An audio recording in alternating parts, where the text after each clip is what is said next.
বাংলাদেশ সরকারের পরিবর্তনের পর থেকে সামাজিক যোগাযোগ মাধ্যমে আলোচনায় সেভেন সিস্টার্স।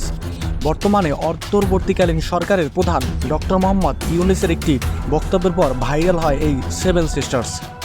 ভারতের উত্তর প্রান্তে রহস্যঘেরা 7টি রাজ্যকে একসাথে বলা হয় সেভেন সিস্টার্স। ভারত তো বটেই, প্রতিবেশী দেশগুলোতেও এই 7টি রাজ্যের বিভিন্ন কিশোর জন্ম দিয়ে চলেছে প্রতিদিন। ইতিহাস ঘাটলেই দেখা যায় আমাদের ফিরে যেতে হবে 1972 সালে।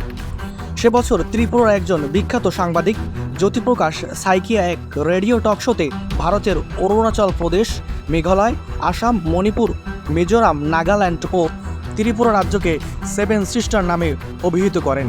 এই 7টি রাজ্যের পরিবর্তে তিনি একটি বই প্রকাশ করেন যার নাম দিয়েছিলেন সিস্টার্স। মূলত এরপর থেকেই জনপ্রিয় হয় এই সেভেন সিস্টার্স। এই 7টি রাজ্যের আয়তন ভারতের মোট আয়তনের প্রায় 7%।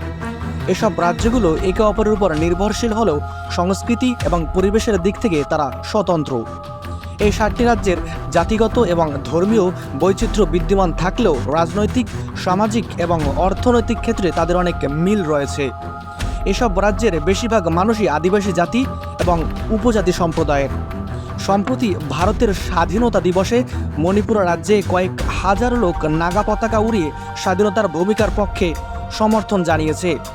এই 7টি রাজ্যে চতুর্দিক থেকেই অন্যান্য রাষ্ট্রের স্থলভাগ বেষ্টিত, ফলে ভারতের মূল ভূখণ্ডের সাথে এ রাজ্যগুলোর যোগাযোগ রক্ষা করা মাত্র 60 কিলোমিটারের দৈর্ঘ্যের এক সরু পথ। ভারত ও বাংলাদেশের মধ্য দিয়ে এই 7টি রাজ্যের সাথে সড়ক, রেল, নৌপথ ট্রানজিট স্থাপনে বিশেষ আগ্রহী।